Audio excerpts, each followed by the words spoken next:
think about the last time you made a really terrible, impulsive decision. You probably sat there afterward holding your head in your hands, just blaming yourself entirely. Right. Yeah. We've Yeah. all definitely been there. Yeah. But what if I told you that ancient scholars believed your momentary lapse in judgment wasn't just like a personal failure? It's actually a deeply embedded, thousands of years old cosmic drama playing out inside your own mind, which is exactly what we are looking at today. Welcome to our deep dive, tailored specifically for you. Today we are opening up a fascinating stack of sources detailing ancient celestial mythology and astrological transits.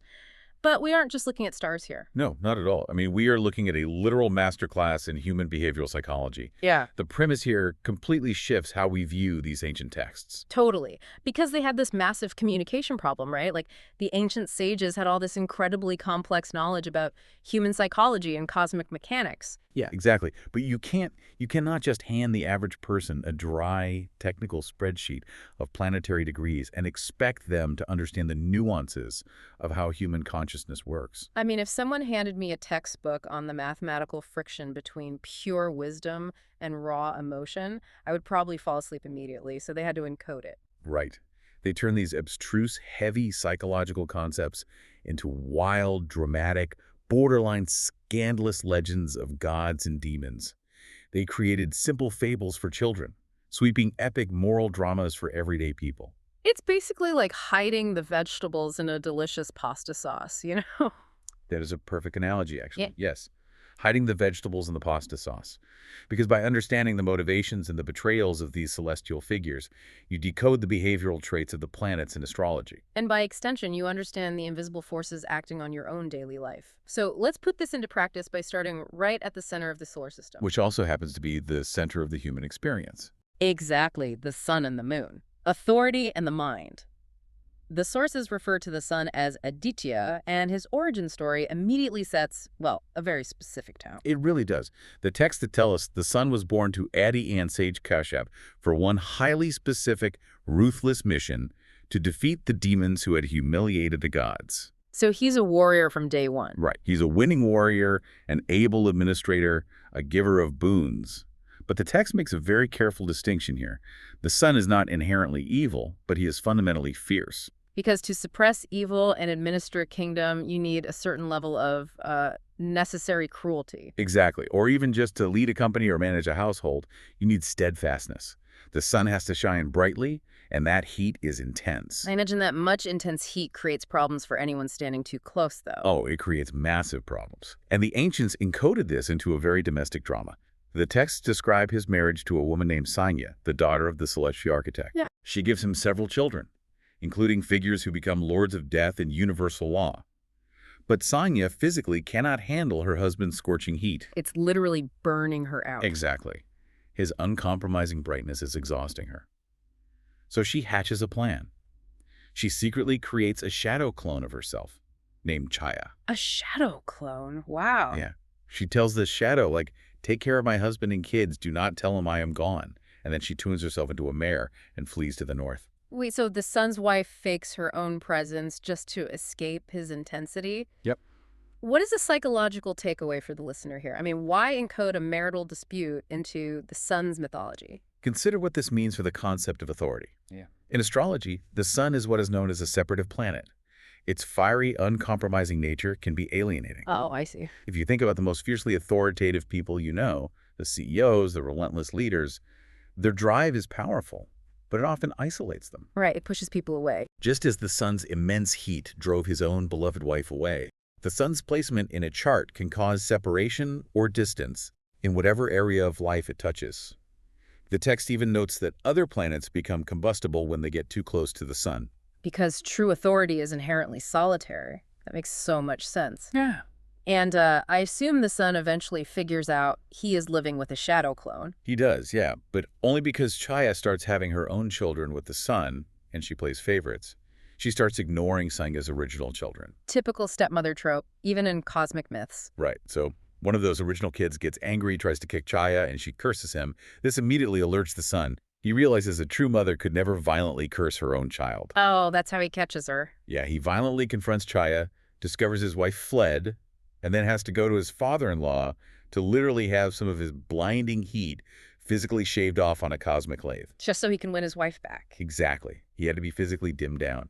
It is such an incredible metaphor. Like, to maintain your relationships, you sometimes have to voluntarily dial back your own ego and authority. Absolutely. But let's look at the sun's counterpart, the moon.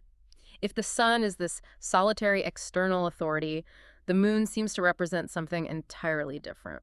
The origin story of the moon shifts completely from the external world to internal consciousness.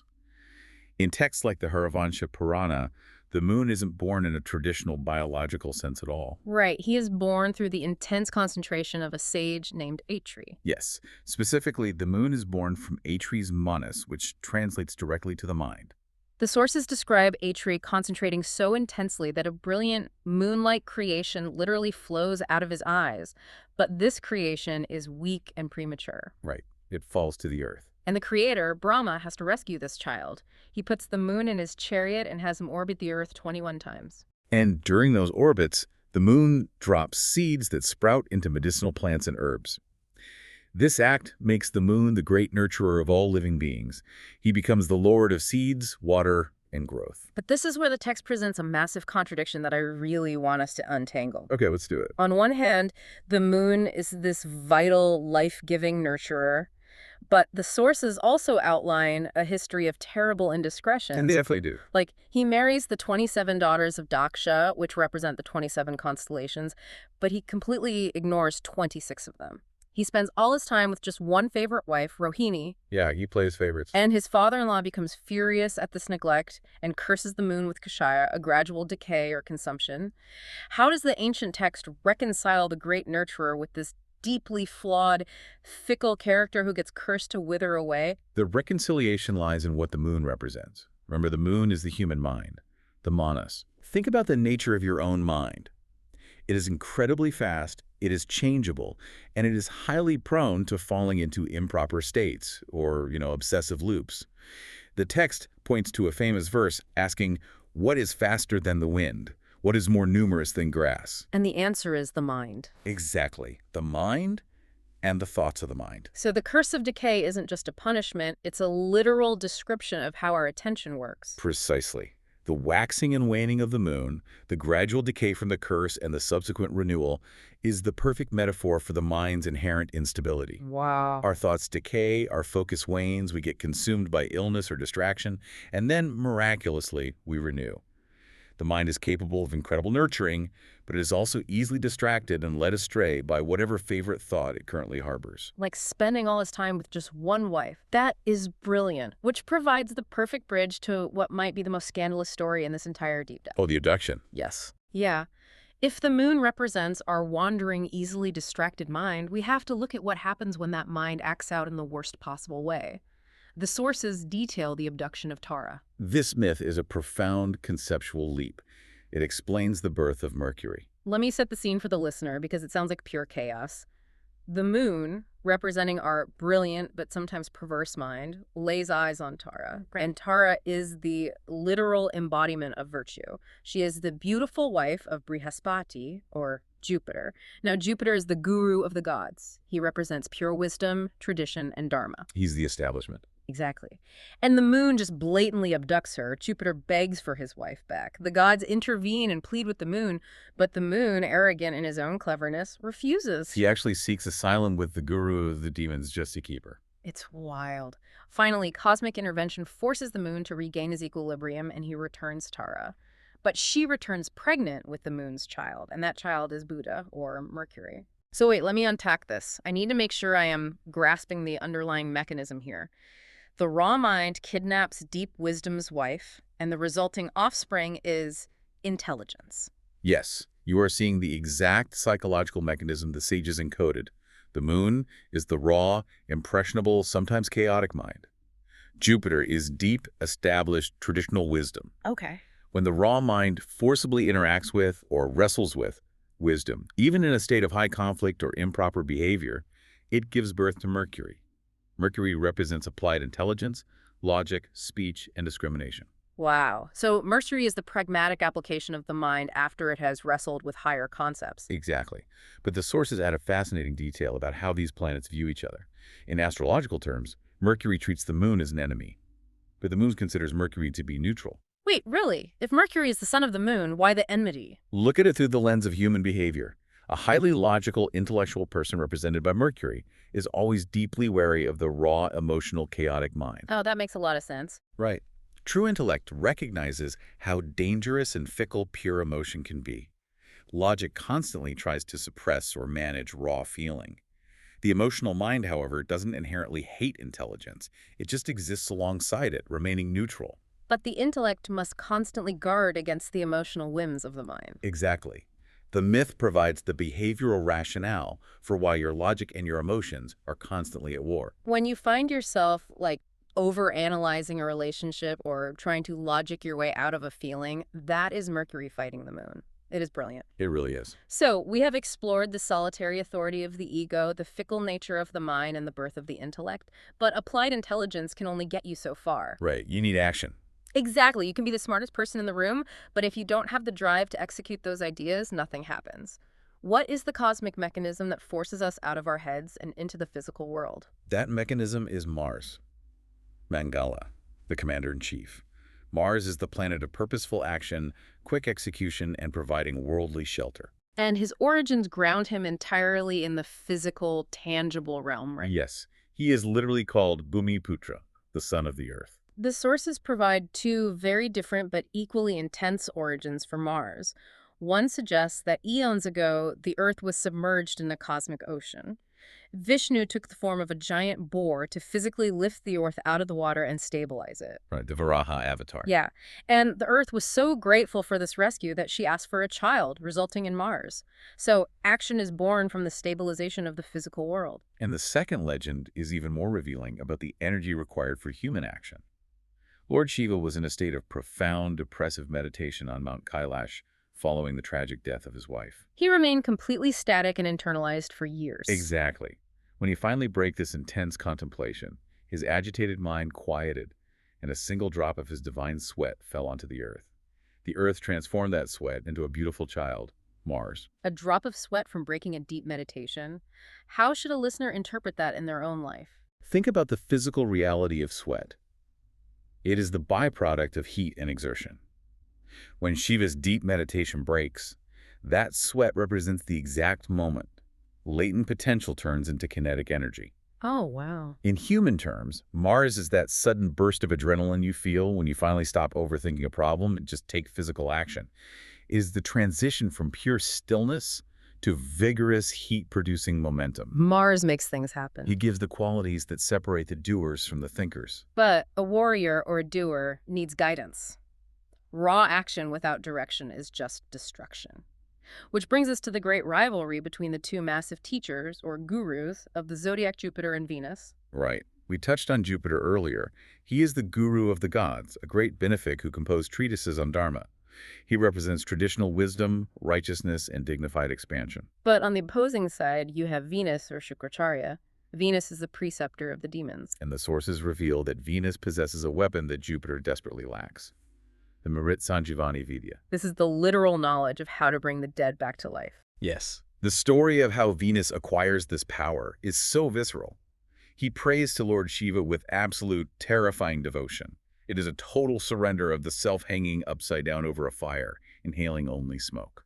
Shiva is so moved by this extreme asceticism that he grants Venus this ultimate knowledge, which introduces a catastrophic imbalance during the perpetual cosmic wars. Because every time the gods manage to defeat and kill the demons, Venus simply brings the demon army back to life. Exactly. The gods complain to Shiva about this unfair advantage, and Shiva's solution is staggering. He sends his celestial bull to grab Venus, and Shiva physically swallows Venus whole. Swallows him whole? That is intense. He traps the planet Venus inside his abdomen for 1,000 years. But Venus doesn't stop praying even inside the stomach. Finally, Shiva agrees to release him. But he releases him in a very specific way, right? Yes. The name Shukra translates directly to semen. Lord Shiva releases Venus bodily in a torrent of semen, granting him immortality and declaring him his own son. The imagery is shocking by design. Like, the sages needed to emphasize the sheer primal power that Venus holds over the human experience. Pop astrology often reduces Venus to just romance and pretty things. Yeah, completely. But Venus is so much more. Yes, he is the sophisticated planet of impeccable artistic taste, but he also governs raw virility, the life force, and the power to rejuvenate. By being swallowed and released in that specific generative manner by the god of destruction, Venus earns the foremost status among planets. The text explicitly states that if you start any task facing Venus, you will not succeed, because his power of rejuvenation and life force is absolute. If you are listening to this and wondering how this applies to you, think about resilience. When you face a crushing defeat in your career or your personal life, Jupiter might give you the philosophical wisdom to understand it. Right. But Venus is the visceral, creative life force that actually brings your passion back from the dead. That's a great way to frame it. So we have mapped out the mind, the intellect, the drive to act, and the life force to persevere. But every action has a consequence. What happens when the bill comes due? Oh, yes. This brings us to the most feared, and according to our sources, the most fundamentally misunderstood celestial bodies in the sky. We have to talk about karma, we have to talk about Saturn. Saturn, or Shani, is the son of the sun and that shadow wife we discussed at the very beginning, Chhaya. He's known as the Chhayaputra, the son of the shadow. Across the board, Saturn is dreaded. Right, totally. People fear his astrological transits. They see him as a purely malefic force intent on ruining their lives. But the text is clear. This is a profound misjudgment. Saturn is actually the planet of ultimate spiritual upliftment. He just forces you to clear your house through restriction and suffering. Exactly. And what's fascinating is that his suffering wasn't even entirely his own fault. The mythology describes Saturn as a deeply saintly figure, constantly logged in prayer and meditation. But he had a passionate wife. One day she dressed up seeking his attention, but Saturn was so absorbed in his spiritual trance that he completely ignored her. Furious at the neglect, she cursed him. She decreed that from that moment forward, whatever Saturn looked at would perish. Notice Saturn's reaction to this, though. He doesn't fight it. He accepts this heavy fate. He begins walking around with his eyes downcast, terrified of harming anyone with his days. Right. It wasn't malice that made him destructive. It was a heavy, inescapable karmic burden that he carried with immense discipline. Which leads to a devastating story involving Parvati, the mother of the universe, and her new infant son, Ganesha. Yes, the beheading of Ganesha. Parvati invites all the celestial beings to bless her new baby. Saturn arrives, respectfully keeping his eyes glued to the floor. Parvati, experiencing a moment of maternal vanity, demands that Saturn look at her beautiful son. Saturn warns her about the curse, explaining that his gaze brings destruction. But Parvati insists, basically stating that no power in the universe can harm her child. She orders him to look. Saturn is trapped. Cursed by one woman, commanded by another, he raises his eyes. The moment his gaze falls upon Ganesha, the infant's head is instantly severed and vanishes completely. The mother of the universe is plunged into absolute grief. It takes Lord Vishnu frantically searching for a replacement and grafting the head of an elephant onto the baby to save his life. When you hear a story about a gaze so powerful it beheads a divine being, it feels terrifying. How is the listener supposed to frame this when they experience a Saturnian period in their own life? It is an illustration that karma is absolute. Even the divine, even the mother of the universe, cannot escape the karmic consequences represented by Saturn. Wow. When you feel like you're hitting a massive wall in your career or personal life, when everything feels delayed, restricted, or stripped away, that is the Saturnian gaze. The ancient texts are telling you that you aren't being arbitrarily punished. Exactly. Saturn's gaze strips away ego, vanity, and illusion. Yeah. He causes melancholy, yes, but it is exactly through this humiliation and limitation that he grants the wisdom of detachment. He forces you to face reality without the protective padding of your own ego. And the sources provide a perfect blueprint for how we should handle these restrictive periods. It comes through the story of King Dasatha. The confrontation in the sky. Yeah. Astrologers warned the king that Saturn was about to enter a specific constellation which would cause an unprecedented famine and pestilence across his kingdom. The sages told the king there were no remedies. His subjects simply had to suffer the karma. But Dasatha refused to accept passive victimhood. He flew up into the skies and confronted Saturn face to face, eyeball to eyeball. And this is the crux of the entire astrological lesson. Dasratha didn't try to magically evade the karma or run away from the suffering. He faced it with what the text calls a gutsy performance. Saturn was so impressed by the king's courage and his willingness to fight for his people despite the inevitable pain that Saturn modified his path and spared the kingdom. The sages are teaching us that the real value of understanding these cosmic forces is not finding tricks to avoid pain. Karma cannot be avoided. The goal is gaining the strength and the courage to rise above it. Face the hardest parts of your life, eyeball to eyeball. That is incredibly empowering. Now, speaking of unavoidable forces, we have to touch on the final pieces of this cosmic puzzle, Rahu and Ketu. Right. Astronomically, these are not physical planets. They are two diametrically opposite mathematical points in the sky where eclipses happen. But mythologically, they are the result of the ultimate cosmic heist. The story takes us to the churning of the cosmic ocean. The gods and the demons were working together to churn the ocean and extract Amrita, the nectar of immortality. Lord Vishnu, disguised as a bewitching woman, is distributing the nectar, secretly ensuring that only the gods receive it. But one demon, an asura named Swarbanu, figures out the scam. He physically disguises himself as a god, sneaks into the line, and sits right between the sun and the moon. And he actually manages to get a sip of the nectar. But just as the liquid goes down his throat, the sun and the moon realize his true identity and they expose him. Vishnu instantly spins his cosmic weapon and chops Swarbanu's head off. Because the nectar had already reached his throat, the decapitation doesn't kill him. He is bisected into two immortal pieces. The severed head becomes Rahu. The headless body is taken away, eventually growing the tail of a snake, and becomes Ketu. And Rahu and Ketu have never forgiven the sun and the moon for exposing them. The myth says they chase the luminaries through the sky, and when they catch them, they swallow them, causing solar and lunar eclipses. Right. What do these two severed halves represent in human psychology? They represent the two extremes of the human experience.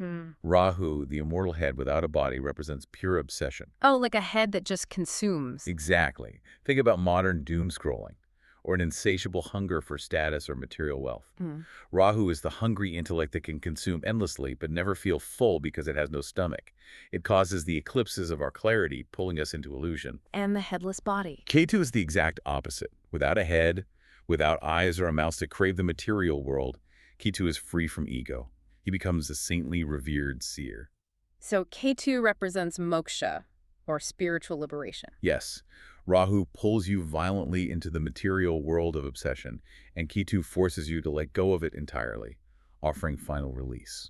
So let's pull all of this together. We started with the idea of ancient sages encoding massive psychological truths into dramatic stories. They took the solitary burden of authority, the fickle, wandering nature of our minds, the worth of our intellect from internal conflict, The physical drive of our actions, the heavy, ego-crushing reality of our karma, and the obsessive pull of our deepest shadows. And they wrap them in these unforgettable legends. They built a delivery system for understanding not just the mechanics of the stars, but the mechanics of ourselves. And it leaves us with a profound realization. When we read these ancient myths, we aren't just reading about things that happened out there in the distant sky. No, we are reading an incredibly accurate diagnosis of what happens in here, in our own minds, every single day. Which leaves you with a lingering question to ponder long after you finish listening. The text suggests that our very minds, our intellects, and our actions are governed by these ancient, conflicting, cosmic archetypes. Right.